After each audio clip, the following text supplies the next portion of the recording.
കോൺഗ്രസ്സിലെ എന്നും മരിക്കുന്നിടം വരെയും കെ കരുണാകരൻ അദ്ദേഹമായിരുന്നു കോൺഗ്രസ്. ആ കോൺഗ്രസ് പാർട്ടിയെ ഏതെല്ലാം പ്രതിസന്ധി ഘട്ടം വന്നപ്പോഴും അതിനെ പിടിച്ചു നിർത്തി. 67 തെരഞ്ഞെടുപ്പിൽ തിരിച്ചു വന്നത് എങ്ങനെയാണ് കോൺഗ്രസ്? 67 തോറ്റ് തുന്നമ്പാടി 9 MLA മാത്രം ഉണ്ടായിരുന്ന കോൺഗ്രസിനെ 72 ആയപ്പോൾ 77 ആയപ്പോൾ 10 കൊല്ലത്തിനകത്ത് അദ്ദേഹത്തിന്റെ ഒരു പ്രവർത്തനം 72-ലും 77-ലും ഒക്കെ ഇത് എങ്ങനെയാ കോൺഗ്രസ് ഇത്രയും വളർന്നത്? എങ്ങനെയാ തിരിച്ചു വന്നത്? കെ കരുണാകരന്റെ ഒരു പ്രവർത്തനമായിരുന്നു. PT ചാക്ക ഉൾപ്പെടെയുള്ളവർ കോൺഗ്രസിൽ നിന്ന് ഇറങ്ങിപ്പോയി. ഇവിടെ കേരള കോൺഗ്രസ് 64-ലുണ്ടായി. PT ചാക്കോയെ ഇറങ്ങി പോകാനുള്ള സാഹചര്യം എന്ന് പറയുന്നത് അന്ന് ആർ ശങ്കറും എല്ലാം കൂടെ കളിച്ച കളിയാണ്. PT ചാക്കോ പ്രതിപക്ഷ നേതാവായിരുന്നു 57. 60-ല് പിന്നെ പുള്ളി മുഖ്യമന്ത്രി ആക്കേണ്ടതാണ്. അത് ആക്കാഞ്ഞാണ് പുള്ളിയെ മന്ത്രിയാക്കി. പിന്നീടുള്ള പ്രശ്നങ്ങൾ എങ്ങനെയെങ്കിലും പിന്നെ പോച്ച് പുറത്തേടിക്കണമെന്ന് ചില ആളുകളുടെ, ചില നേതാക്കന്മാരുടെ കുശാഗ്ര ബുദ്ധിയിലാണ് 64-ൽ പിന്നെ സംഭവിച്ചു. പുള്ളി പോയി. ഇവിടെ കേരള കോൺഗ്രസ് രൂപപ്പെട്ടു. കേരള കോൺഗ്രസ് ഉണ്ടായ നാൾ മുതൽ കോൺഗ്രസിന്റെ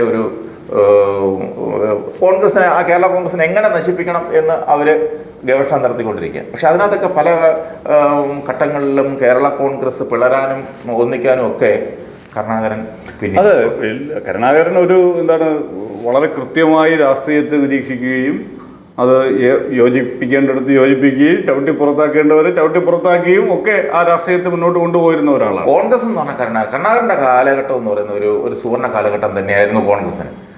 ആ കരുണാകരന്റെ മകള്, ഞാൻ കഴിഞ്ഞ ദിവസം ഞാനിപ്പോൾ പറയാൻ കാര്യം, അമിത്ഷാ ഇവിടെ വന്നു. തിരുവനന്തപുരത്ത് വന്ന അവരുടെ വലിയൊരു സമ്മേളനം, വാർഡ് തലത്തിൽ, ബൂത്ത് തലത്തിലുള്ള സംഗമമൊക്കെ നടത്തി. അന്ന് ഇവിടെ വന്നപ്പോൾ പത്മജ വേണുഗോപാൽ, സാക്ഷാൽ കെ കരുണാകരന്റെ ലീഡറിന്റെ മകൾ, അദ്ദേഹത്തെ കണ്ടൊരു പൂച്ചെണ്ട് കൊടുക്കുന്നു. പൂച്ചെണ്ട് കൊടുത്തതിന് ശേഷം അവരുടെ ഫേസ്ബുക്കിൽ കുറിച്ചു, അവർക്ക് അഭിമാന നിമിഷമാണ് ആ പൂച്ചെണ്ട്. അത് നോട്ട് ചെയ്തത് നന്നായി. ശരിക്കും അങ്ങനെ പെട്ടെന്ന് ശ്രദ്ധയിൽപ്പെടാതെ പോയ ഒരു കാര്യമാണ്. രാഷ്ട്രീയക്കാരൊക്കെ ഇങ്ങനെ കൊടുക്കുമ്പോൾ എഴുതുമല്ലോ. പക്ഷേ ഈ പറഞ്ഞത് കരുണാകരനിൽ പറഞ്ഞു തുടങ്ങിയത് പോലും അതുകൊണ്ടാണ്. കരുണാകരൻ എന്തായിരുന്നു എന്നുള്ളതിൻ്റെ ഒരു രത്ന ചുരുക്കമാണ് ആദ്യം സാറ് പറഞ്ഞത്. ശരിക്കും പത്മജ വേണുഗോപാലിനെ പോലെ ഒരാൾ, കെ കരുണാകരന്റെ മകൾ, ഇന്ത്യൻ രാഷ്ട്രീയത്തിൽ തന്നെ ഒരു ചാണക്യൻ എന്ന ഒരു ഘട്ടത്തിൽ അറിയപ്പെട്ടിരുന്ന ഒരാൾ. നരസിംഹറാവു സർക്കാർ പിടിച്ചു നിർത്തിയത്, ഉണ്ടായതും പിടിച്ചു നിർത്തിയതും കെ കരുണാകരൻ. അങ്ങനെ ഈ രാജ്യം മുഴുവൻ ഉറ്റുനോക്കിയിരുന്ന ഒരു രാഷ്ട്രീയക്കാരന്റെ മകളാണ് പറയുന്നത്. അതായത് പ്രധാനമന്ത്രിയുടെ വീട്ടിൽ പോയാലും പൂച്ചെണ്ട് കൊടുക്കാം, രാഷ്ട്രപതിയുടെ അടുത്ത് പോയി പൂച്ചെണ്ട് കൊടുക്കാം. അല്ല, അതിനൊക്കെയുള്ള അവസരം ഇവർക്ക് കിട്ടിയിട്ടുമുണ്ട്. അതെല്ലാം കിട്ടിയിട്ടുണ്ട്. ആ സുഖ സൗകര്യങ്ങൾ എല്ലാവരും. അതുകൊണ്ടാണ് സന്ദീപ് വാര്യര് ഗംഭീര ഒരു മറുപടി കൊടുത്തല്ലോ. സന്ദീപ് വാര്യർക്ക് കത്തയച്ചപ്പോ, ഞാന് BJP ആയിരുന്നപ്പോഴും തെരുവിൽ നിന്നാണ് BJP ആയത്, അല്ലാതെ മന്ത്രിമന്ദിരത്തിൽ ഇരുന്നല്ല. അപ്പോൾ അങ്ങനെ പത്മജയ്ക്ക് ഈ സബ്സ്റ്റാൻഡേർഡ് ആവാൻ പാടില്ല. അത് കരുണാകരന്റെ മകളാണ്, അതാണ് ഏറ്റവും വലിയ വിഷയം.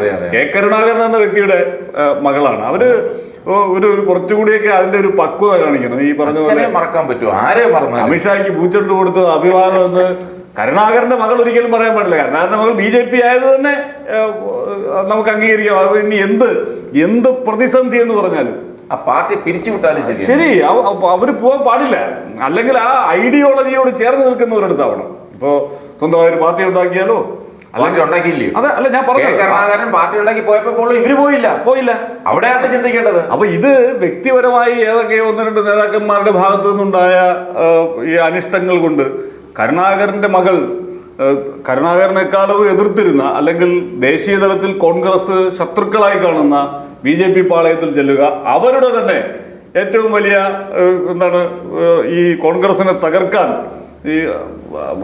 തയ്യാറെടുത്ത് നിൽക്കുന്ന, അതിന് തന്ത്രങ്ങൾ മെനയുന്ന അവരുടെ മുഖ്യ തന്ത്രജ്ഞനെ കണ്ടിട്ട് അതൊരു അഭിമാന നിമിഷം എന്ന് പറയുമ്പോൾ കുഴിമാടത്തിലിരുന്ന് കെ കരുണാകരൻ കരയുന്നുണ്ടാവും, ദുഃഖിക്കുന്നുണ്ടായിരിക്കും. ഉറപ്പല്ലേ? കണ്ണീരുണ്ടാവും. അദ്ദേഹം പടുത്തുയർത്തിയ കോൺഗ്രസ് ആണ് കേരളത്തിലെ അവിടെയാണ് ഈ തകർന്നടിഞ്ഞു പോയ കോൺഗ്രസിനെ BJP-യിൽ പൊക്കോട്ടെ, പക്ഷെ ആ പിതാവിനെ പറയിപ്പിക്കരുത്. അതാണ് പ്രധാനപ്പെട്ട കാര്യം. ആളുകൾ കേരളത്തിൽ നമ്മളിനിയിപ്പോൾ എന്തൊക്കെ പറഞ്ഞാലും, എത്രയൊക്കെ ഈ അമിത്ഷായും നരേന്ദ്രമോദിയും കേരളത്തിൽ വന്ന് തലയും കുത്തി മറിഞ്ഞാലും കെ കരുണാകരനൊക്കെ ഉള്ള ഒരു ലെഗസി ഉണ്ട്. EMS-നുണ്ട്, നയനാർക്കുണ്ട്, അങ്ങനെ കുറേ മനുഷ്യർക്ക് ഒരു ലെഗസി ഉണ്ട്, അവരുണ്ടാക്കി വെച്ച രാഷ്ട്രീയ ഐഡന്റിറ്റി ഉണ്ട്. ആ ഐഡന്റിറ്റിയെ ഒരു പത്മജ വിചാരിച്ചാലും ഇല്ലാതാക്കാൻ പറ്റില്ല.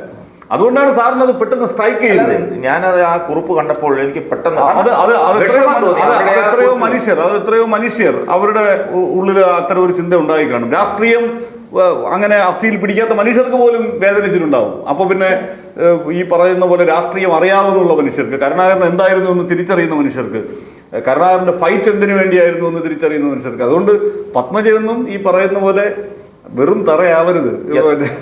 കോൺഗ്രസിൽ എത്ര ഗ്രൂപ്പ് വഴക്കുകളും എന്തെല്ലാം പ്രശ്നങ്ങളുണ്ടായപ്പോഴും അതിനെല്ലാം പിടിച്ചു നിർത്തി, അതിനെല്ലാം എപ്പോഴും ഒരു ഇപ്പൊ എയും ഐയും തമ്മിലൊക്കെ ഒത്തിരി ഗ്രൂപ്പ് വഴക്കുകളും പ്രശ്നങ്ങളും തെരുവിൽ തമ്മിൽ തല്ലുവരെ ഉണ്ടായിട്ടുണ്ട്. പക്ഷെ അവിടെയെല്ലാം കരുണാകരൻ ബുദ്ധി ഉപയോഗിച്ച് അതെല്ലാം കാച്ചിപ്പിക്കുകയും അതിനെല്ലാം ആ പാർട്ടിയെ കൈപ്പിടിയിൽ കൊണ്ടു നടക്കാൻ അദ്ദേഹം ഒരുപാട് ത്യാഗങ്ങൾ സഹിച്ചൊരു മനുഷ്യനാണ്. ശരിയാണ്.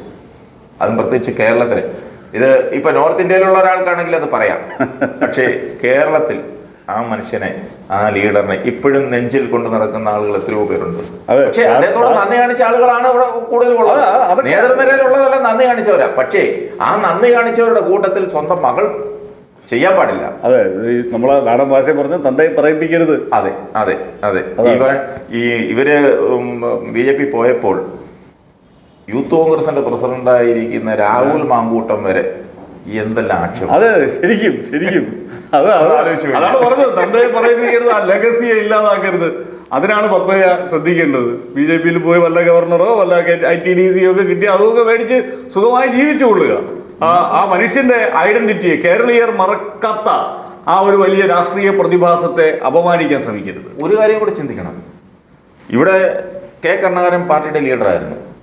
കരുണാകരൻ ഉള്ളപ്പോഴും അദ്ദേഹത്തിന്റെ മരണശേഷവും ഇവരെ പരിഗണിച്ചില്ലയോ കോൺഗ്രസ്?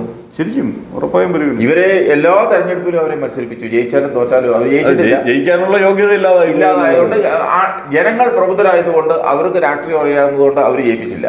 പക്ഷെ അവർക്ക് സീറ്റ് കൊടുത്തവരെ പരിഗണിച്ചില്ലേ? ബോർഡ് കോർപ്പറേഷൻ ഒക്കെ കൊടുത്തില്ലേ?